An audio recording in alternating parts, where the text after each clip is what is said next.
Welcome to the most chaotically captivating Broncos podcast available on any streaming network. While most other pods get locked on to structure, Altitude Adjustment only cares about one thing: entertaining its viewers. Well, that and the fact that we won't sell out for the sake of our advertisers. Speaking of chaos, Ryan Edwards is here too. This is Altitude Adjustment.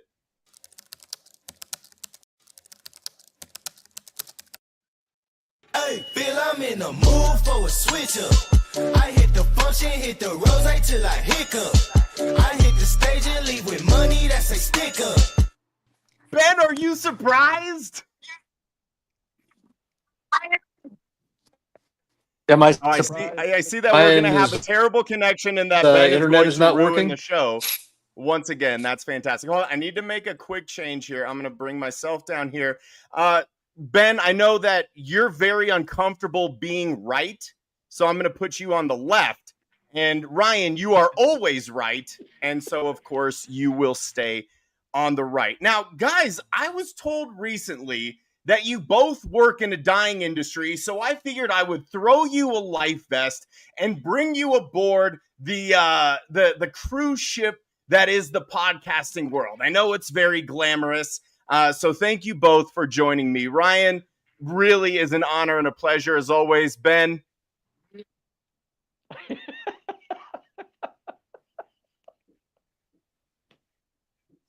This is really good. Let's just jump right into it, guys. Honestly, earlier today when I see that Ben told my mom I was getting to this do is really Ben. This is really earlier bad. today when I told my mother that I was getting your connection, Ben. All right.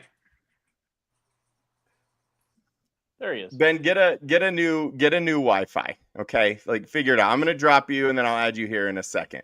Well, that went really well, Ryan. I'm so glad that Ben could join us. And even though he is a prominent member of the Denver sports media, it appears as though he still has a difficult time podcasting.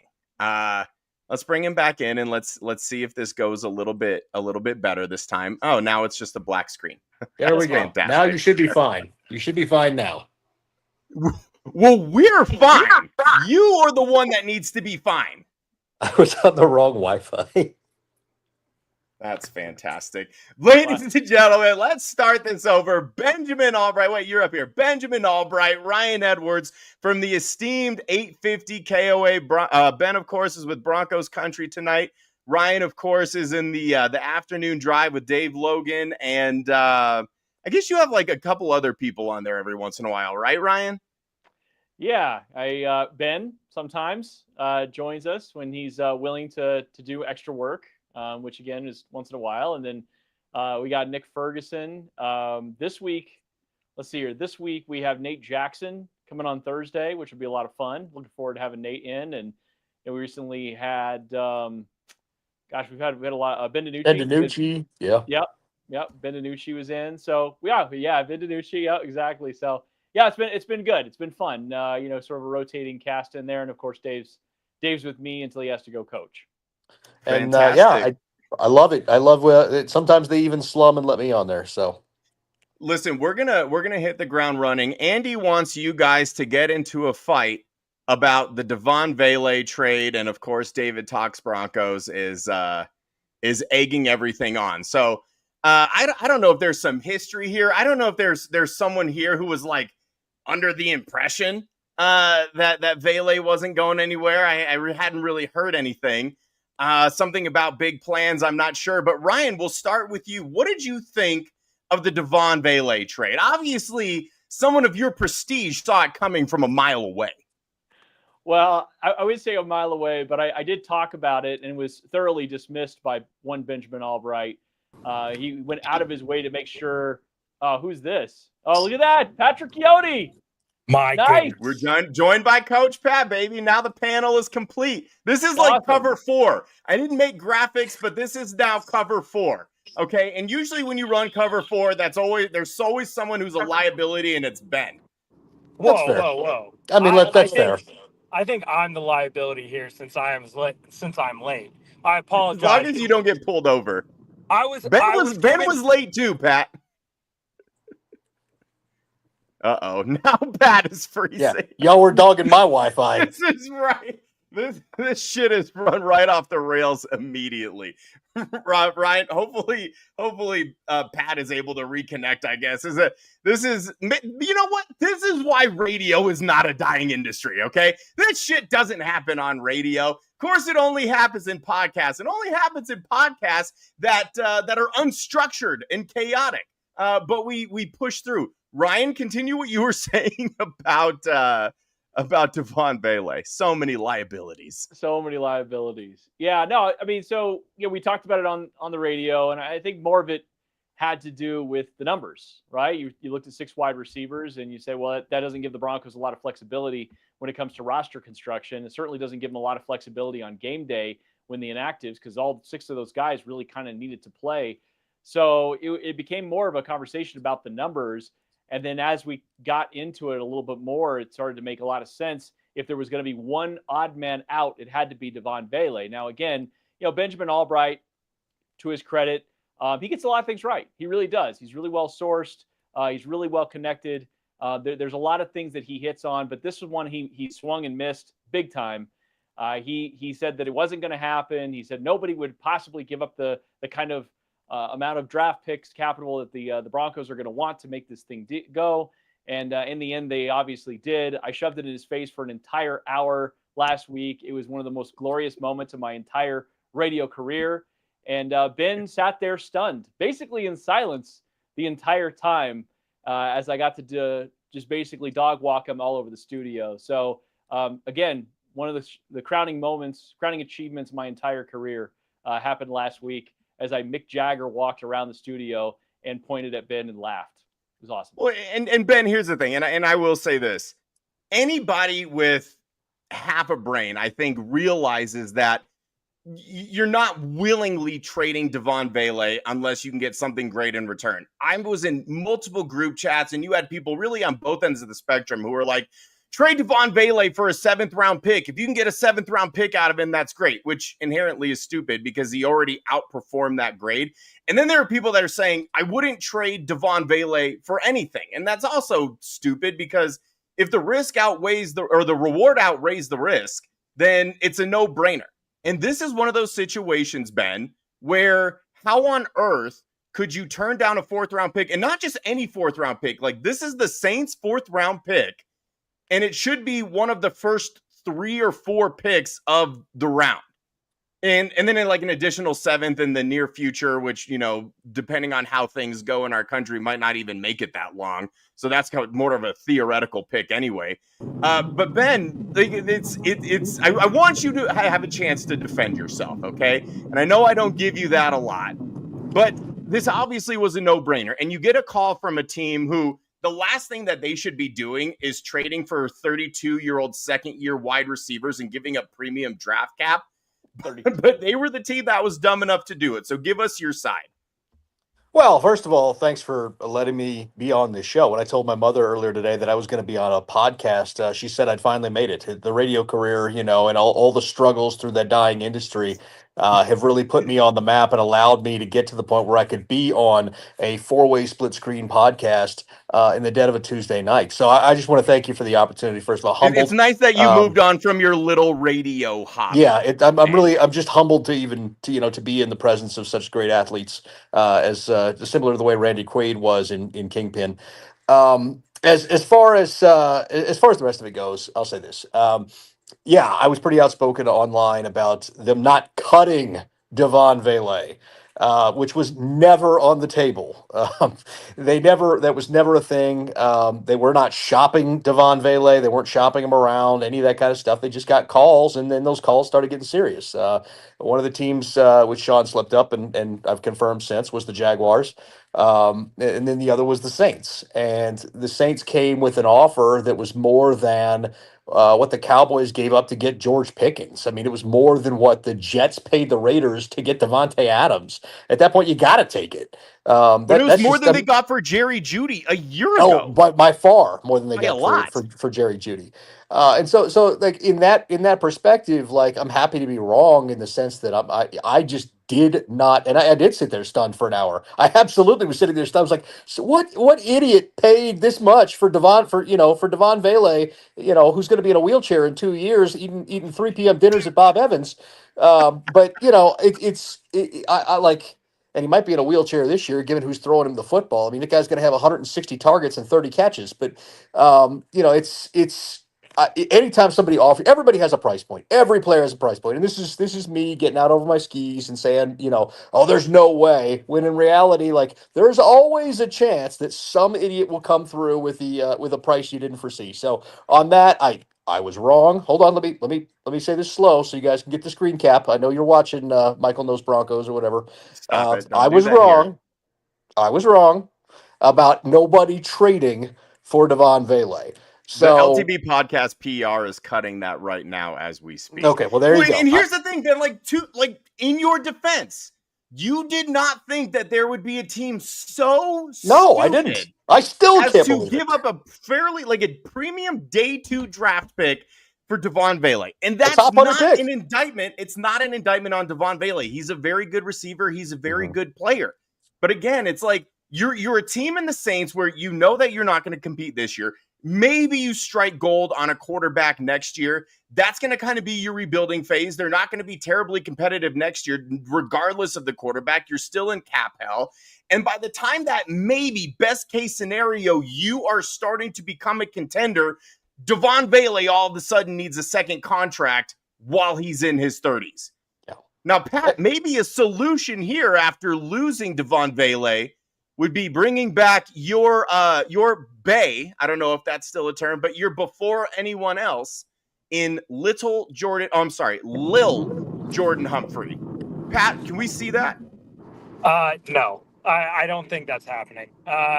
While I would love it as the head of the Lil Jordan Humphrey LJH fan club, I don't see it. Like Trent Sherfield fills that role perfectly, probably even a little bit better, if we're being honest. And I just like it would just be kind of double dipping. I think they can use practice squad slots for guys like Courtney Jackson or younger guys that they can still get experience and get reps. As much as I love Lil Jordan, like I appreciate what he did. I still think like if they didn't have Trent Sherfield, maybe you look at bringing him back. He knows the offense. He's an effort guy, special teamer. That's all great, but like right now, there's no point. It wouldn't make a lot of sense. I think like just real quick on the Devaughn Vele thing, I thought it was freaking hilarious that Kellen Moore said they were getting younger with the addition of Devaughn Vele. I was like, you sure about that? Like, this guy's almost as old as you, Kellen. But yeah, They're the same age. They're pretty close. But yeah, I think Lil Jordan coming back to Denver probably not going to happen. I'm excited for Trent Sherfield. I'm really stoked for what he can bring. I just hope that he is the other gunner because they got to figure out something there on punt team. It's not looking good for the brand, and they got to figure that out. So if Trent Sherfield is that guy, I don't think Lil Jordan Humphrey could be that guy. But if Trent Sherfield can be that guy, that's awesome. I'm really stoked for him. Hey, Pat, I'm going to stick with you here, and I'm glad that you brought up special teams because as the resident special teams expert, I mean, nobody in this space knows more about special teams than Patrick Chiotti. He literally coached it for years and years. Pat is the only person, honestly, like maybe in Broncos country that like truly cares and has a passion for special teams, right? And I'm just kind of over here like, well, as long as it's not special ed teams, oh God, we lost Pat. That's really bad timing. I saw it coming a mile away. I was like, he's getting too confident here. You know this what? is Devaughn Vele all over again. I made the special ed teams joke, and immediately the universe was like, no, we're not going to do that. So, Ryan, we're just going to go to you. Obviously, there's been a lot of criticism with Jeremy Crawshaw, okay?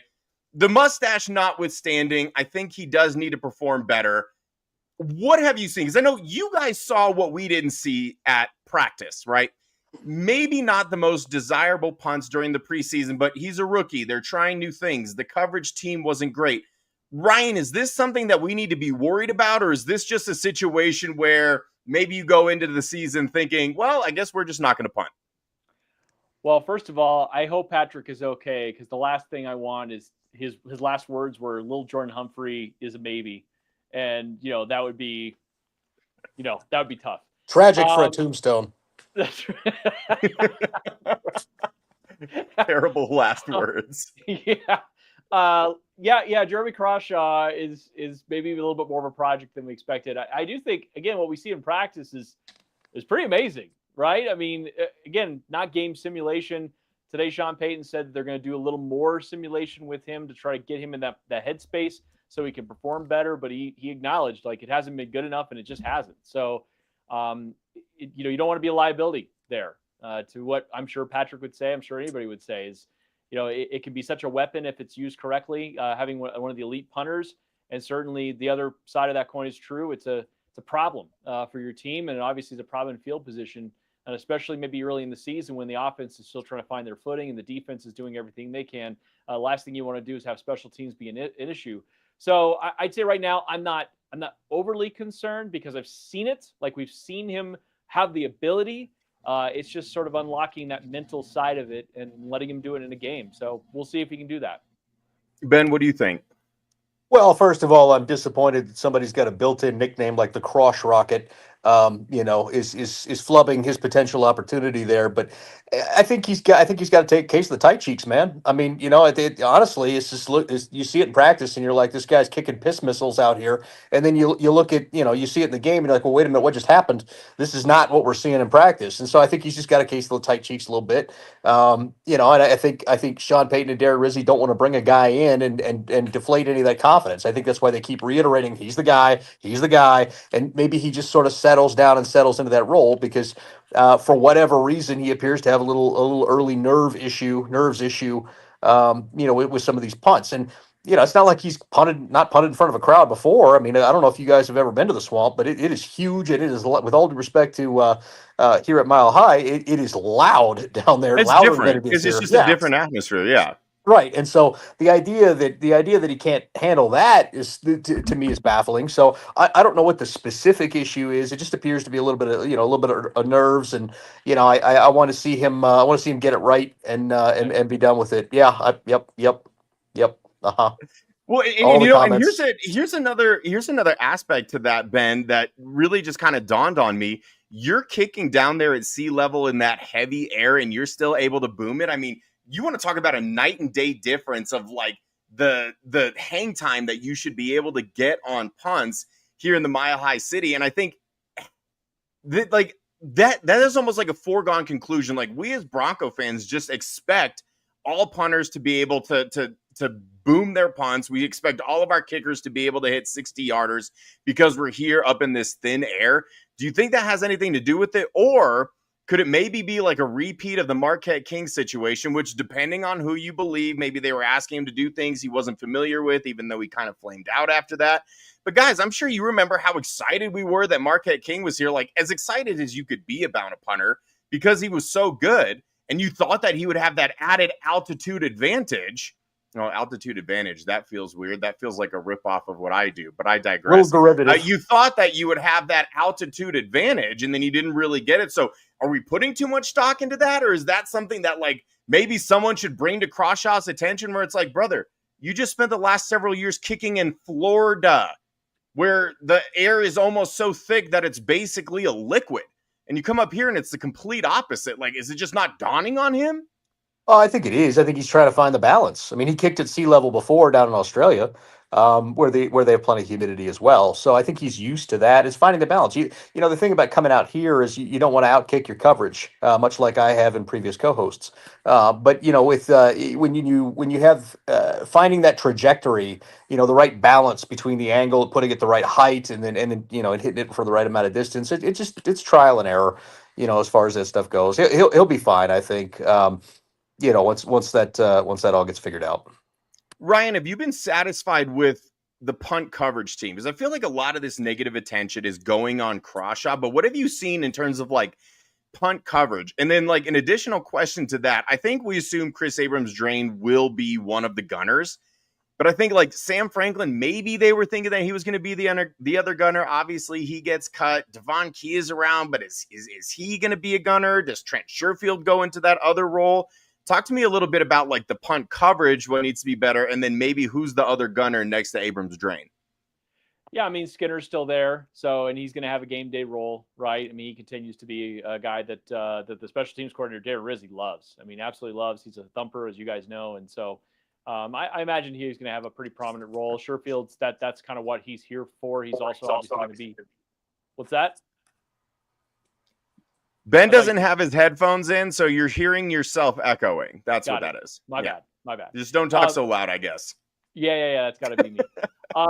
Well, it's been so inconsistent as it stands, right? So like the problem is it even because they only do simulations out in practice, so we don't really actually get to see the punt coverage in full effect during practices. They just kind of simulate a scenario or situation of like, okay, well, this is where you're going to be. This is where we're trying to put the ball. This is what you're, and so in the games.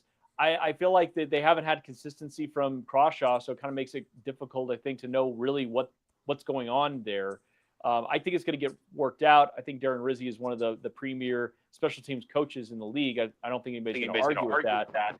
But really, more than anything right now is you just want to get the consistency with the punting and really more specifically, Crawshaw is going to have to put the ball where they're planning on doing it, and then using that as sort of a jumping off point for what the rest of it's supposed to look like. I think that's enough special teams talk for one night. Thank you for indulging me, gentlemen. Obviously, big day today, guys. There were a lot of cuts, and I know people asked you both on Twitter, like, was there anything shocking? Was there anything that really like took you off guard? And Ben, I know you said like, kind of Lavelle Bailey, but Kareem Reed had looked so good that, maybe it was kind of a toss up with those two guys, and maybe they felt more comfortable about getting Lavelle Bailey back on the practice squad. So I guess like let's run through some of the cuts, like.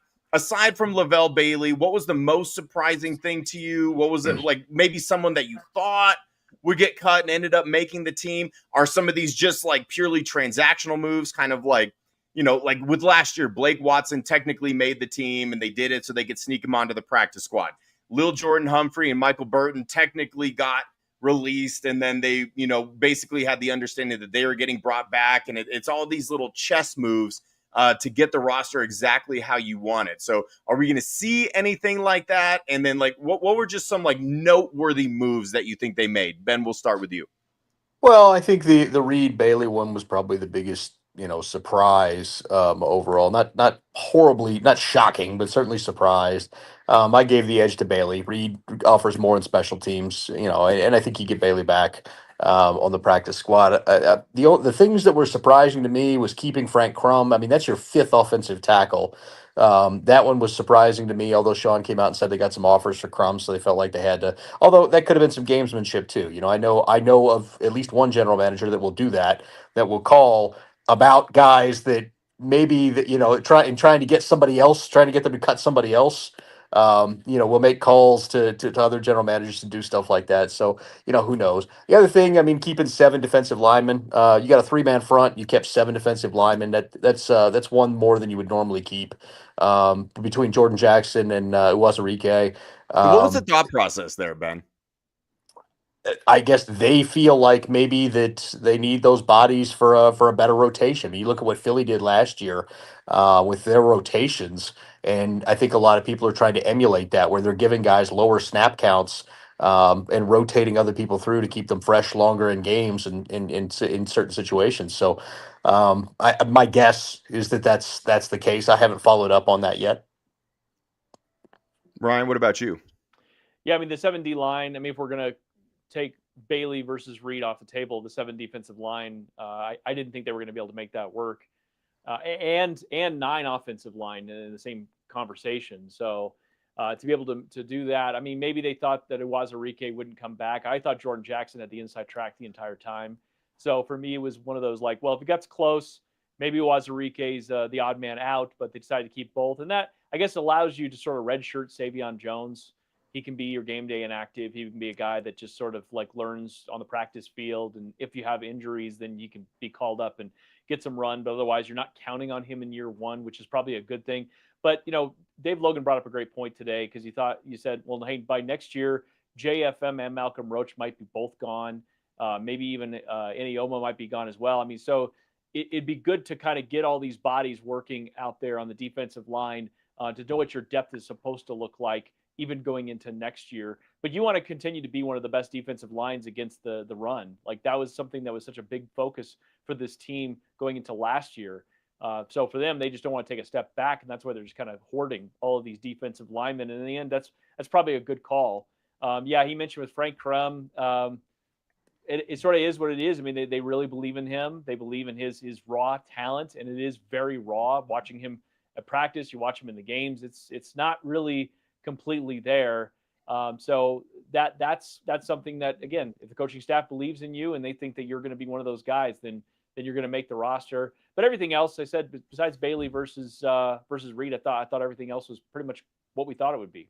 The 4 running backs, I think that may have surprised a few people. You and I'd gone back and forth on what they do. Maybe one in the practice squad, keep 3, that kind of thing. The fullback situation, we found out they put Burton on the long-term IR and into the season. But Bidet and McLaughlin, and we felt like we're fighting for that spot. They kept them both, and I think that shows something about those two guys. My only question with that is what is Jaleel McLaughlin's role? Because R.J. Harvey gives you everything that Jaleel McLaughlin is at a plus level. So Yep. I don't know what Jaleel's role is this year. Yeah, and he's not a special teamer, right? Like, I don't think we've ever seen Jaleel play special teams. I know they tried him out a little bit at kick returner and punt returner, but to my knowledge, he's never done that in a game time situation. So, yeah, that was really interesting to me too, Ben. And again, maybe it's like one of those transactional moves where they make the team a la Blake Watson last year and wait until all the other rosters are set, and then they release him because they feel comfortable with it and bring him onto the practice squad. I guess it remains to be seen, but I'm really interested to see how they go through like the running back touches. Because you're right, Ben. It's like from what we saw out of him, at least in preseason, Tyler Bidet looks like the superior running back, and he looks like he does pretty much everything that Jaleel McLaughlin does, but better. And he's proficient in pass protection. So yeah, that's the question: is like, what exactly is Jaleel McLaughlin giving you? I mean, maybe you're shopping him around behind closed doors, even though it's incredibly easy to find a running back of Jaleel McLaughlin's skill set. So, yeah, I think that was probably the biggest surprise to me. And I think just looking back at like historically what Sean Payton has done, it's like you're typically keeping 3 running backs and, maybe they have a plan. And I think another aspect of this that we need to consider, and I'll ask you guys about this, every year when cuts happen, there's going to be a handful that like take people by surprise. They can't believe this guy got cut or that guy got cut. And immediately the fans of 31 other NFL teams are jumping on this guy and they're like, oh, he's a Bronco. He's a Bronco. We need to sign him right away. And I even called out those people. And then I saw that my beloved Malachi Corley was cut, probably because he's not an NFL wide receiver, but God help me, do I adore him and what he was able to do in college. So I'll ask you guys this. Let's assume that they will bring in one guy who was cut or waived from another team. And you can give me a couple names if you want, but ideally of like who you think would fit here and who raises the floor of this team. Even though this is, as we've said, a really deep team, they made a lot of difficult cuts. Who's like 1 or 2 players that you would pound the table for and say, this guy can really round us out? Ryan? Well, I got to start with Isaiah Simmons because Ben hates the idea of Isaiah Simmons here. So, I mean, hey, listen, man, if you tee it up like that, Ben and I were having a whole conversation about that because, I understand Broncos fans are seeing him released. He was a former first-round pick, former top 10 pick. Vance Joseph was his DC down in Arizona when he was there, and it seems like the inside linebacker position is one that could use some looks, right? So, but he's also kind of a more positionless player. Again, there's a reason he's kind of bounced around on a lot of teams, but I just thought I'd have some fun. I saw Jelani Woods. I actually like Jelani Woods a lot.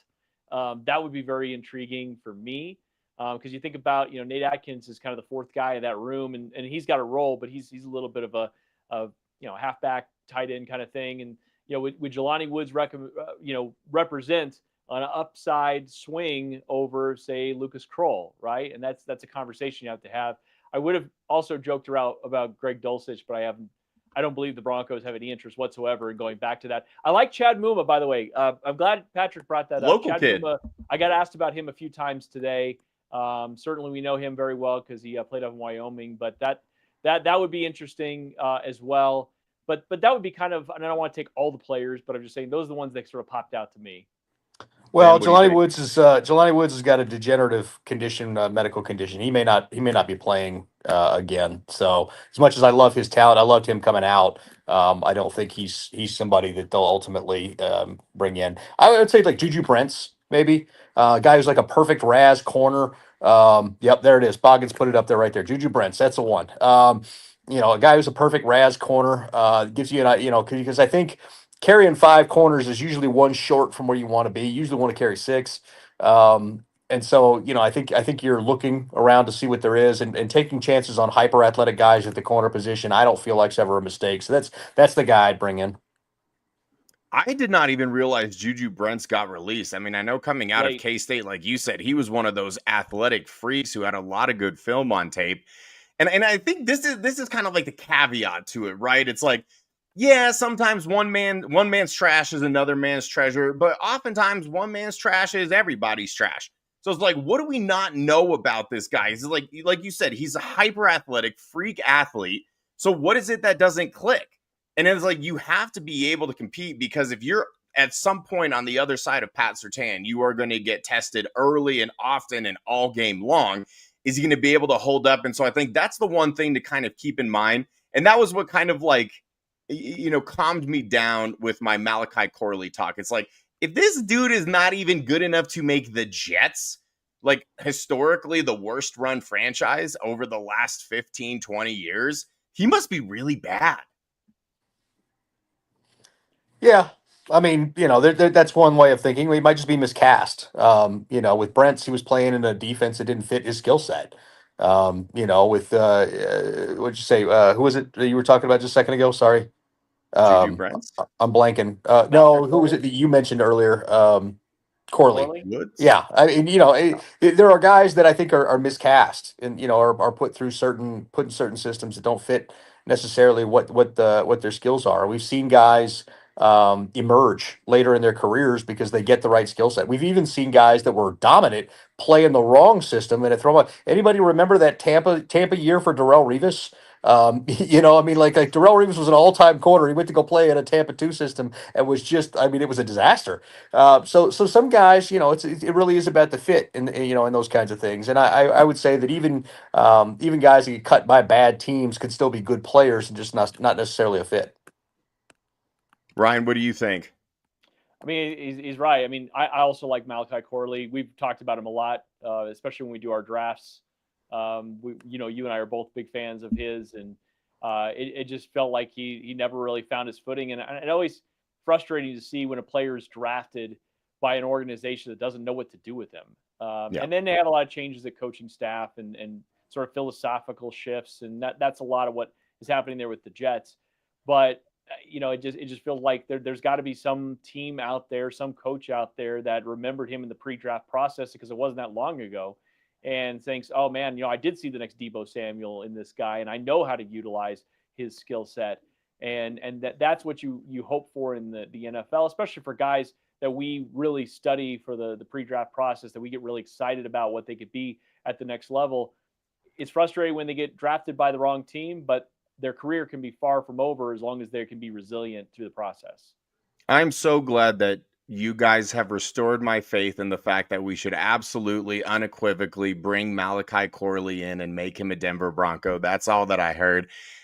Transitions are weird, so we're just going to hit you with this right there. Ben, give me your hottest take going into this season. It could be Broncos related. It could be NFL related. It can be not football related at all. Just if you have a really hot take, like how Lord of the Rings is the most overrated movie franchise of all time, something along those lines, whatever you want to tell the people, Ben. Well, first of all, I appreciate the Guy Fieri wallpaper there. That's certainly something, which is not This my is hottest actually take. a zoomed in picture of his shirt. Right. Yeah. Which is not in any way my hottest take. I don't know. I mean, football wise, I've said I think Arizona wins the NFC West this year. I'm banging that. I'm seeing all of a sudden people jumping on board this bandwagon. So now I'm scared. But you know, yeah, I do believe Arizona has a legitimate chance to win the NFC West this year. I think they're a prime candidate to take a jump. Last year, my sleeper team was Washington. This year, it's Arizona. That has nothing to do with the fact that I may or may not have close, personal relationships with the head coaches of those two teams or anything of the Yeah, I sort. think that's putting it lightly too. But I honestly believe that that's not me just rooting for a buddy. I was rooting for him last year, and I didn't pick him to pick Arizona to win. So, gosh, I'm trying to think of like a scorcher of a take Well, that I can't real really. quick, Ben, we have former Broncos coach Nate Hackett in the chat. He wants to know, are the rumors are swirling, so I must ask the question we all want to know. Are the Packers trading for Micah Parsons? Well, I'll tell you this. I've gone head to head with the account that started that exactly one other time, and it's 1-0 BA on that one.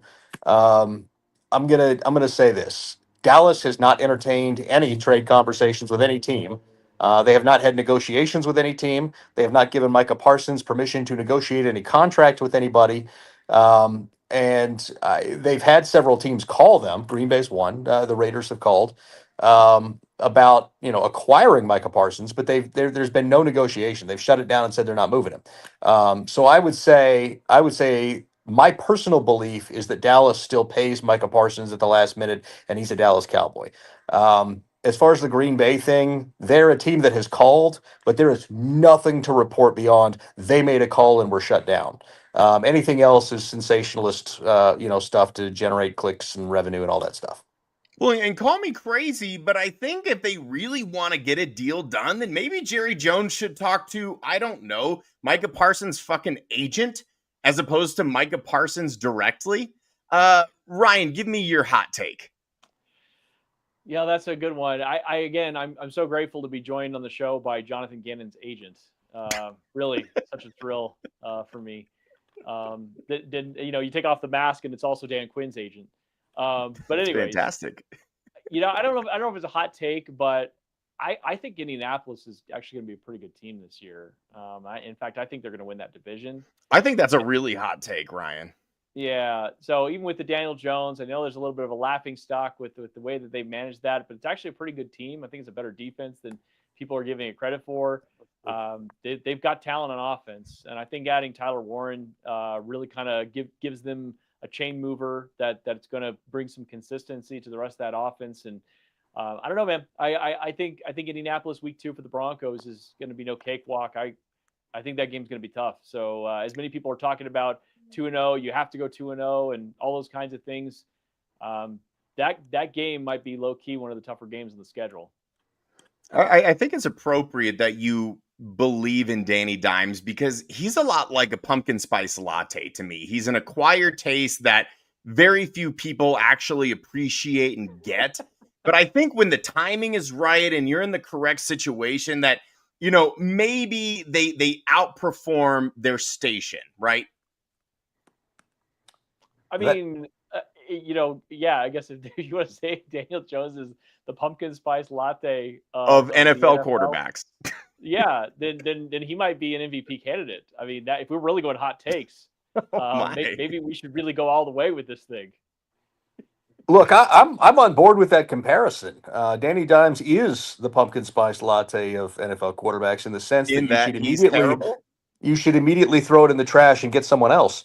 I think that I think we've all agree. I think we're all on the same page.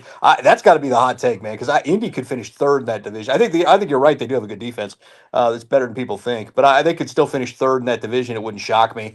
Jacksonville might surpass them this year, even though they've got no defense. They're boat racing Cincinnati for not fielding a defense. So we'll see as far as that stuff goes. I think we're all probably on Houston to win that division and Tennessee to finish in the cellar, unless Mike Tannenbaum is hiding back there somewhere.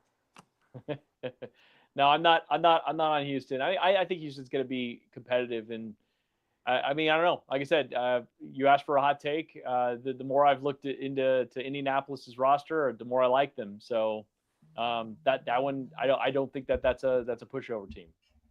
So no longer is that week 2 game looking like an automatic dub for you, Ryan.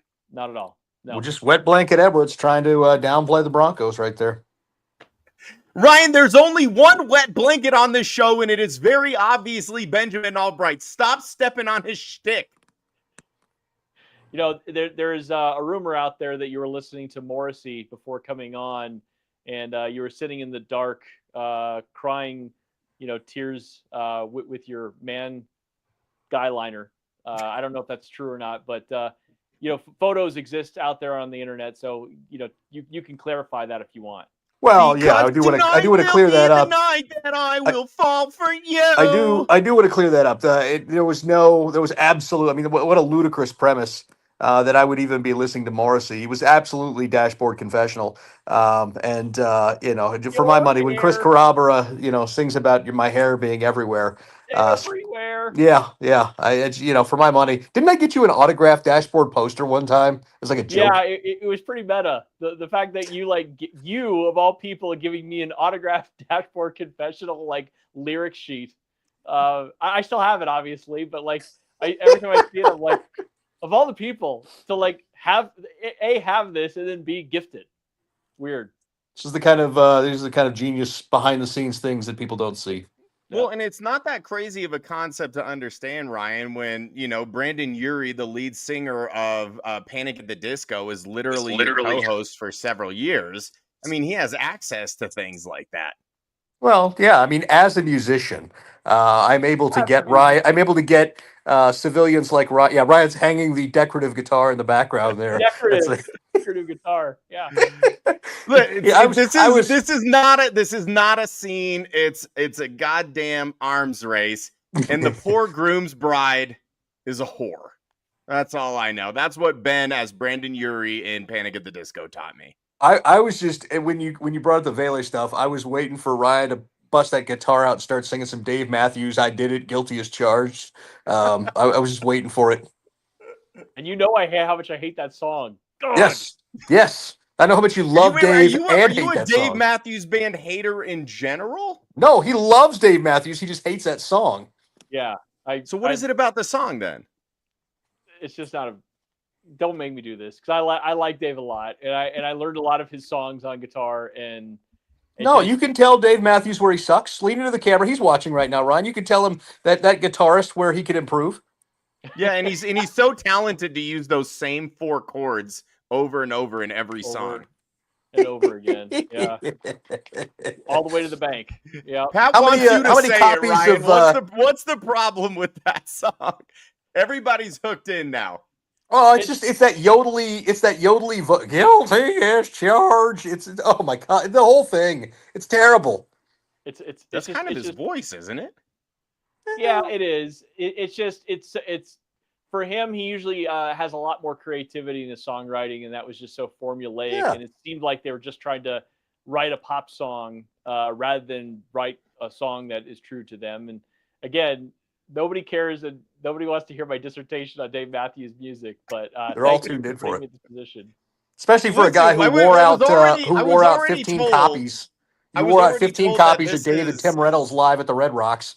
I was already told that this podcast, the chaotic podcasts and the ones with no structure really have no place to even exist as podcasts. So, what else would be a 20-minute dissertation on a particular Dave Matthews Band song to add into this shit show of a show? Pat wanted to point out, and you're right, this mother effer just mixed Fall Out Boy and Panic at the Disco lyrics. He did. And I should know better because one of my closest friends was literally the lead singer at Panic at the Disco. And I'm very disappointed. And I'm sorry, Ben, that I would mix those two. But if I'm being completely honest, I have really no idea the difference in that kind of music. Well, I'm sorry that you confused me with somebody else there. That was probably the more shocking one. All you people look the same to me. Right. Mixing Brandon Urie and Patrick Stump up is probably, since Patrick Stump looks like emo Ed Sheeran. You kind of look like someone took Brandon Urie and Patrick Stump and just mashed them together over and over again, and then that was you. Well, and then fattened them up a whole bunch with the jowls and the turkey gobbler here. But yeah, Hence the mashing. That's the mashing, and then it expands. Someone out. say potatoes. Read a book, Ben. Read a book. Can we get back That's on one track? of our best bits. That's one of our best bits. Read a book. Read a book, nerd. So since we're talking about like our hot takes and expectations, I know that everybody's kind of discussed this ad nauseum as we can kind of bring things back to normal now. Now that the preseason is over, now that the rosters are set, now that we have a more clear idea of what the teams on the Broncos schedule will look like, what are the expectations right now? Does it worry you that the offense, kind of got off to some slow starts during the preseason? Or is it entirely ridiculous to remotely worry about anything happening in the preseason because everything is so basic and you're working on, on the essentials basically? Or is there cause for concern? Like, does what you saw in the preseason change your perception of where this team should be headed? Good, Ryan. Oh, yeah, okay. Ryan, you go ahead. Ryan goes first, Ben. And then when Ryan's done, then you can go. Okay. All right. Well, I'd say the one cause for concern, and Ben will talk about it as well, is a little bit of the offensive line, and I especially think in run blocking. You can talk about pass pro too, but I think for run blocking, I think maybe the running game will take a little bit more time to get on track. And based on what we've seen in the preseason, it seemed like they did all right when they got into the second and third teams, but that's really not the gauge we're looking for. We're looking for the first team offense, and the fact that they really struggled, especially with the interior of the offensive line and the left guard specifically, to get on track with the running game. That might be more of a project than I think that we were hoping, right? I think the one thing that doesn't freak me out though, because this team is used to not having a run game anyways, and they know how to function that way. So they can win games while they're still working on those facets. They're going to need them by the time they get to November and December. But in the meantime, if for some reason the running game isn't working, isn't clicking, hey man, Bo Nix, this is what you're here for, man. I don't know if you're going to be a top 5 quarterback or not, but your coach believes in you, your team believes in you, and you're going to have to put this team on your back, and you're going to have to go out and win some games without a running game, which is what you were able to do last year. And I think they'll find a way to do that. But that's about the only thing that really, really concerns me. I think if you can find a way just to make it work on offense, defense will do what they're going to do. Special teams hopefully isn't a liability, and I think they're going to be just fine. Ben, give me your expectations, and then as like a layer to this, if Sean Payton isn't able to replicate what he did last year with a far inferior roster, like let's say they win 10 games again or even fewer and don't make the playoffs, is Sean Payton's seat suddenly hot? I would say it would be warm at that point. You've invested a lot of money in him, and so I think you'd give him at least one more shot to dig himself out of it. I would suggest that the expectation for this team is a playoff win this year. Anything short of that would be a massive disappointment, and that might be, is this a family friendly show? Ryan, I'm glad that you grabbed that thing, but you clearly have its full consent, which is a refreshing change of pace. It was just weird watching them grab him by the. Never mind. It was. I look. As far as this thing goes, I mean, they've got a good enough defense that they're going to challenge in any game. As long as that defense stays healthy, they're going to be able to challenge in almost any game, right? The question is whether they get the offensive stuff together. Ryan already talked about left guard. Left guard and center are a liability on this line. I think this line is a little bit overrated nationally in terms of all these grading services and everything else. Especially with the pivot to zone blocking, which Ben Powers is not cut out for at all. To be honest with you, Quinn Miners really isn't either, but he's such an athletic marvel that he makes it work. But Wattenberg and Powers are the weak links on this line, and that's gonna present itself some problems. We've seen it present some problems as they've tried to get this run game going. I'm a little concerned they didn't give RJ Harvey one single pass pro rep in all of preseason. To me, that's screaming something out loud that I'm a little worried about, but we'll get to that. I think he's an electric runner when you give him the opportunity, but that tells me something in terms of, maybe his timeshare early in the season is going to be a lot lighter than people think, simply because he's unable to do some of the things that J.K. Dobbins and Tyler Bidet can do. So I think that's the reason you kept 4 running backs. Out of the receiving core, I mean, you've got Cortland Sutton, and then you got a lot of unproven, behind him in the in the receiving core. Evan Engram, if you include him in the receiving core, that makes you feel a little bit better. Because he's not really an inline guy, but there's just not a lot of proven things going on there. We saw Mims turn it on at the end of the season, but was that a flash or is that who he is? Franklin, who was a disaster last year, has had a much better camp in preseason this year. But again, we don't know what he is yet over the course of a season. Pat Bryant's a rookie. And so it's one of those things where you just there's a lot of, I think, question marks where you sort of look at this thing and you're saying, okay, I think it can take a big leap in year 2, and that is still certainly possible. But there are a lot of question marks that we don't have answers for. It's weird for me to kind of look at, because Ryan and I've been doing this a while, and you look at an offense, you look at a defense, you're like, all right, these guys are going to be good. This is, you can kind of see. Last year, you could see the defense, like, this is going to be a stunning defense. Like we could see that. I don't know what this offense is yet. Like it's just not been consistent enough at this point that I don't know. That said, it took them 4-6 weeks to get going last year. Maybe we have some of the same stuff going on here. Who knows? But I look forward to finding it out. And you've got a game early on that first week that feels like it's eminently winnable to kind of lab a little bit and kind of figure that out. Well, and obviously it seems like you're getting at the fact that they gave up a very reliable, big-bodied, sure-handed target that they had really big plans for. I mean, perhaps that throws a massive wrench into the early success of this football team, a la Tim Patrick from last year, seeing as though those two are the exact same age. I also am so glad that you brought up Luke Wattenberg, because I am always looking for any excuse to hit this graphic.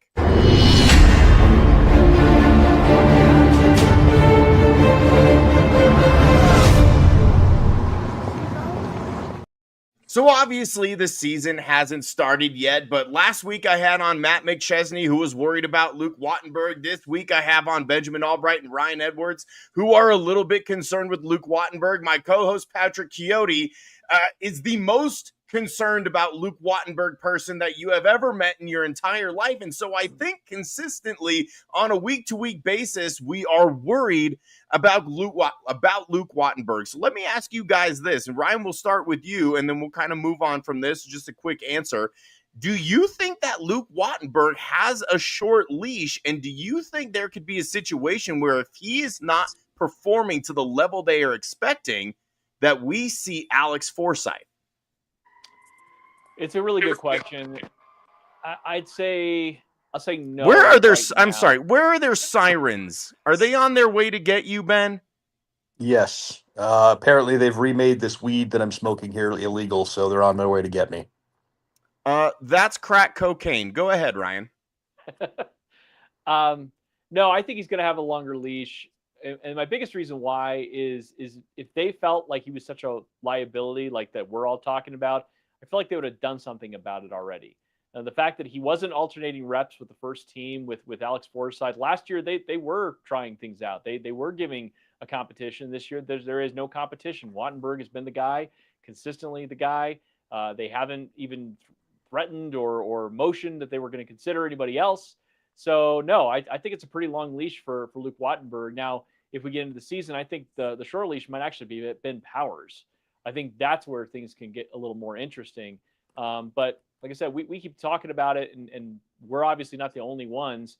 It's been a discussion point, I think, for a lot of Broncos country. But the Broncos, they went into this season saying, nope, we feel good about it. We're going to give him those reps. He's been our guy, and we're sticking with it. So they're seeing something else that we're not seeing, and so that makes me believe there's a longer leash.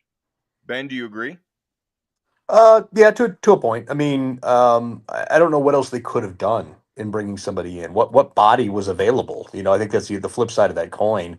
But to Ryan's point, they absolutely did not rotate reps and in practice or any of that kind of stuff that we ever saw. So, I think, by the way, your graphic is a perfectly wasted opportunity to get a Wattenberger reference going there. But if you're a big fan of the Whataburger franchise, I don't, I mean, I'm not, and I don't like that reference. well, you're wrong for that, but that's fine. I look at. Look, we put mustard on our burger and a lot of it. Good job, Whataburger. They're delicious. I'm just saying. They're better than In-N-Out. There's my hottest take. Ben continues to be a beacon of poor taste. I swallowed the insult I was going to say there. I'm just going to let that one go. I'll say this. Ben's talking about swallowing things now. It's becoming a very interesting show. All I did was swallow the mom joke there that I was going to make. We already talked about Jonathan Gannon, so can we move on from any and all swallowing, please? Yes. Wow. You're welcome. You're Thank welcome. you. Okay. Woo. And I'm going to take a certain Vitanzi out for a nice seafood dinner and never call her again. That's fine. She's looking for free meals all the time. I hope she's doing well. In all seriousness, yeah, sorry. It's fine. I tried to slide that one through. I couldn't keep the face In up. case she's watching, I actually have a lot of respect for Mario's mom. In case she's watching, Love you. No, Love she you. loves you guys. She knows. Yeah, It's because she doesn't know Ben very well. So. I was trying to slide that through, but anyway. End of the day, like, what are your options? Like, if Right. we're worried about it, okay, but Right. what are the options, right? Well, and I'm glad you brought that up because Marky said, speaking of swallowing, do you think Clay Webb would have a future as a starting center? No, I do not. I think Good. he was, that wasn't a serious question. That was more of a comment about what he has gotten in trouble for in the past. Yeah. Hey, look at this Gatorade bottle. don't drink it. Oh God. Salty. Man, the new Gatorade is thick. Yeah, these electrolytes are. Anyway, I feel like I feel like Matthews was writing about with "Don't drink the water." Never mind. Go ahead.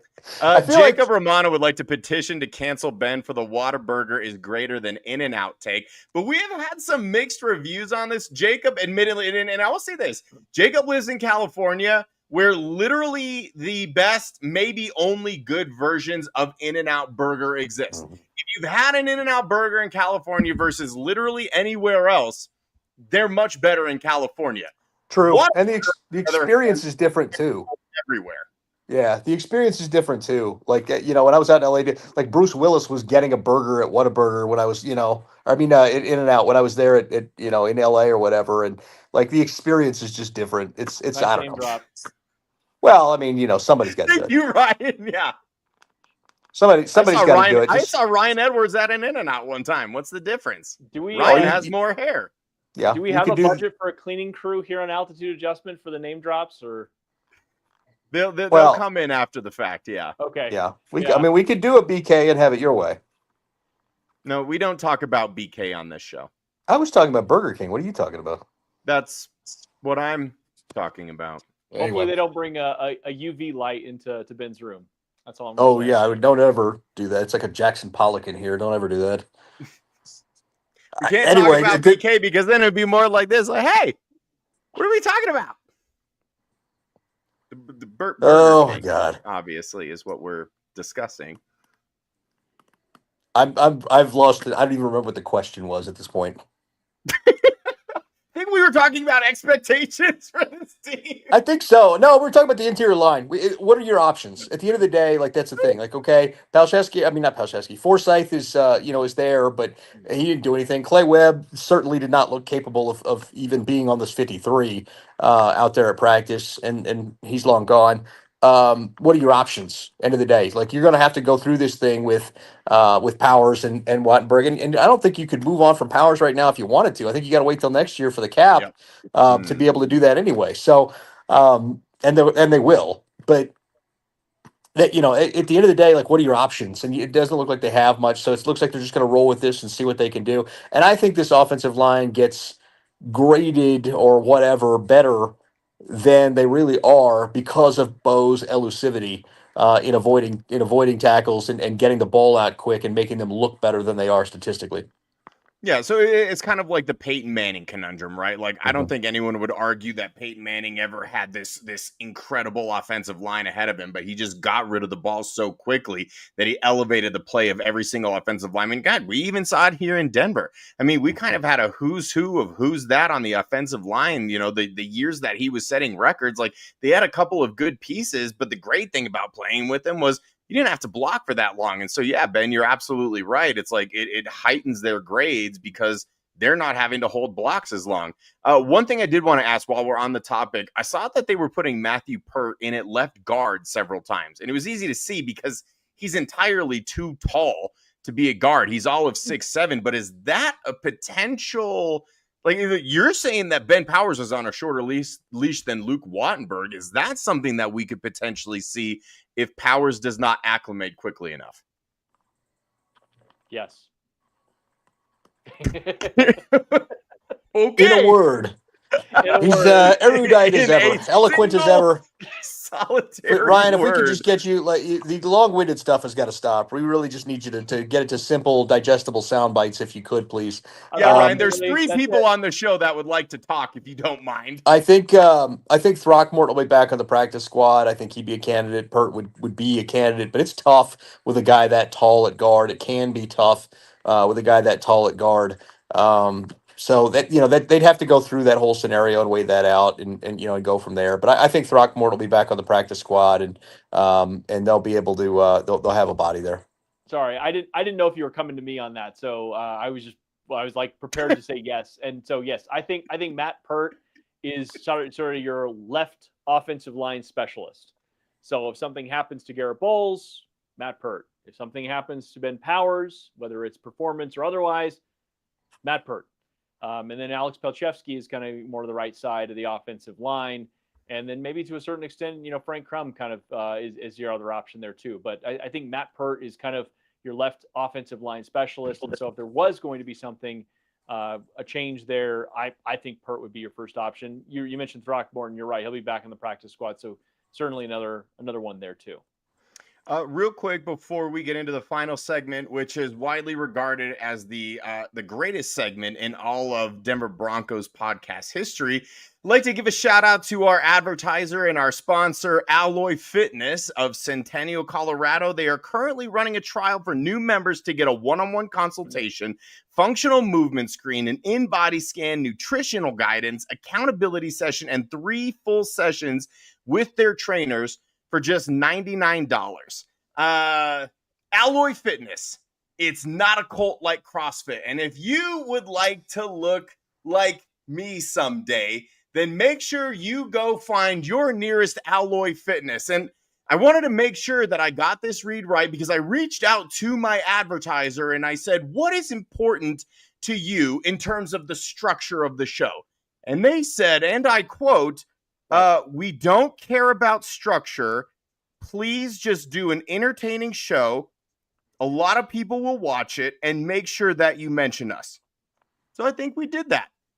And on that note, it is time for everybody's favorite segment, Bricked Up.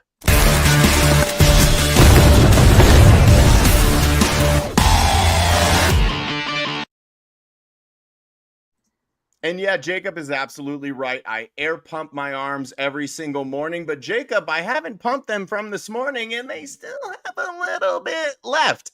I'm just hitting this one blind because I assume Glenn is saying some crazy shit. I like the segments about time you have some structure. Don't get used to it, Glenn. I do very, very poorly with structure, which is probably why my show isn't widely regarded as a serious or good podcast. But that's not what we're talking about. We are discussing Bricked Up. So, Ben, curveball, we're going to start with you. What has you bricked up, Ben? Don't be gross. Well, you've taken all my ammunition away from me here. I don't know what to say at this point. Don't be gross. I mean, why did you even bring me on the show if it wasn't for the scatological humor? That's I mean the Read a book. the lack of production on the lack of production on the first team offense. Honestly, through the preseason. I'm not hitting the panic button, but I'm a little bricked up on that. Like it is concerning. You did see Sean Well, Payton leaving the first team Ben, offense in there. hold on, Ben. That's not what bricked up is. That's Bricked not up it. isn't saying like what you're bummed about, okay? Yeah. Bricked up is like what's making you emotionally rock hard, okay? Yeah. Something that you're excited about. So why Yeah. don't you take 5? Well, then this should be You've the done emotional this. Viagra No, segment, and you got a sponsorship tie-in right stop it. there. You've done this before, and I did. now you are acting like English is your second language. Okay, so Ryan, this is my fault for letting you go first. That's right. Ryan is going to show you what bricked up means. You're going to take a timeout. Okay, Ben's just going to go bye-bye for a couple of seconds. He's in the penalty box. Okay, Ben, you had a chance to think about yourself. Well, you cannot be on the right. We already discussed that. Ryan, what has you bricked up? And then we'll give Ben another chance. Yeah, I thought that was sort of like the wet blanket version of bricked up. I was like, well, actually, I'm really concerned. I'm really down about. Yeah, exactly not it. All right, I'll tell you what. I'll tell you what has me bricked up. I think this is going to be the best secondary in the NFL this year. I think they are unbelievably deep. I think that they have so much swagger out there, and it's not just because PS2 is the best corner in the NFL. Riley Moss was just unreal during training camp, during the preseason. I mean, he's tasked with covering really good wide receivers, maybe not ones all the time, but they try to motion guys over to him, and he does a wonderful job. He was going up against Cortland Sutton a lot during camp, and he was holding his own. He was right in there. So you have that. I think Jaquan McMillan continues to get slept on as a guy that could really be a big contributor this year. You added Talanoa Hufanga. You added Jahdae Barron. And then, again, Brandon Jones was obviously really good for you as a safety last year. So you're starting 5 right there. Really, really impressive. And then you just get into the depth there, and you have starters behind those guys. I think Chris Abrams-Draine, you brought him up as special teams. I think he's one of the most underrated depth cornerbacks in the NFL. I think if he ever gets a chance to play starter snaps or be in a regular rotation, I think he could be unbelievable for this team. So if you want to know what has me bricked up here on a Tuesday night, it's absolutely our secondary. Ben.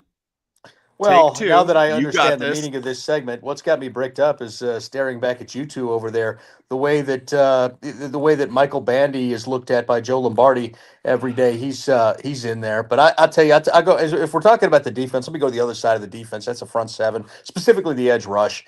You got 5 guys there that are going to be lights out. Even our fifth guy. Speaking of burger franchises, our 5th guy. There, Q Robinson was a top 10 pass rush win rate guy throughout the preseason. You got Dondrea Tillman, who we saw he did the UFL, saw what he was able to do last year. Jonah Ellis, who and I'm going to use the cursed phrase here. They have big plans for. They view him as the Jonah Ellis is gone. What? Cursed. Breaking news: Jonah Ellis has been traded to the.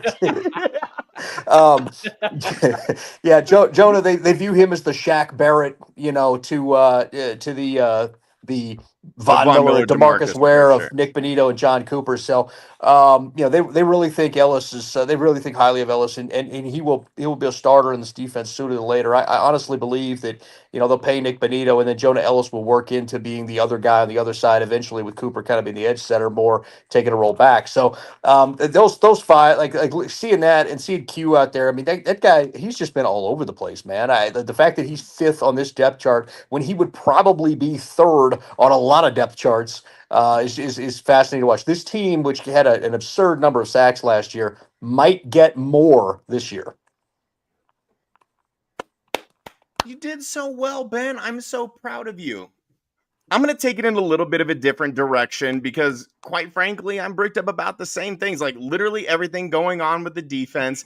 I've talked ad nauseum about how I'm bricked up for Bo Nix's year 2 and how they finally have a receiving tight end and how they finally have a running game, seemingly, as long as the offensive line can hold up. And so we've discussed all that. The thing that has me really bricked up is that you two guys in a very much not dying industry who are part of the most popular Broncos sports talk on all of radio and in the entire state, regardless of what anybody else says, take the time out of your busy schedules to join my podcast. And I am bricked up over the fact that not only will you guys do this at the same time, and not only will Ben not care that I didn't even tell him that Ryan was going to be joining us tonight. That was just like a fun little surprise. I didn't surprise Ryan because it's Ryan and I just, respect him too much to do that. But the fact that these guys still, the fact that these guys take time out of their busy schedules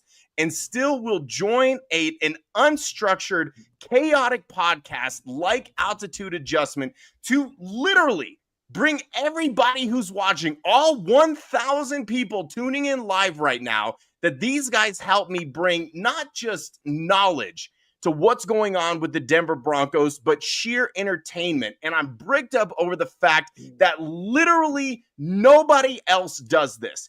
And nobody else can do this because no one else has ever had Ryan Edwards and Ben Allbright and Mario Vitanzi on a freaking show all at the same time. You're welcome, planet Earth. Well, now I'm bricked up too.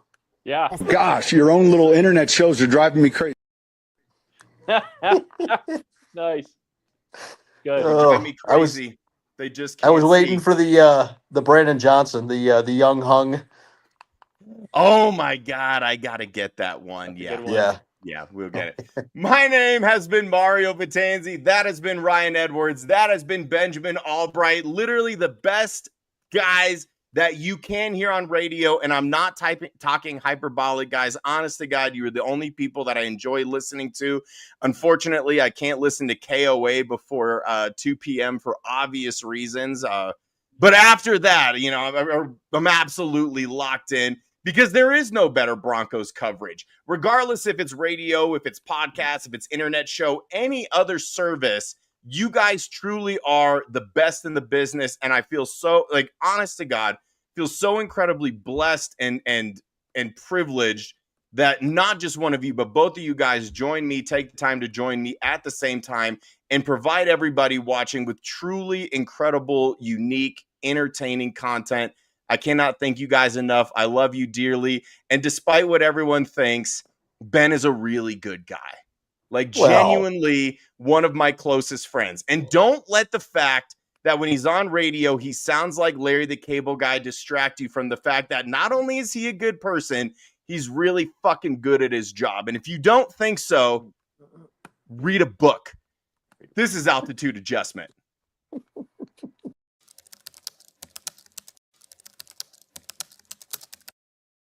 Hey, feel I'm in the mood for a switch up. I hit the function, hit the rose till I hiccup. I hit the stage and leave with money that say stick up.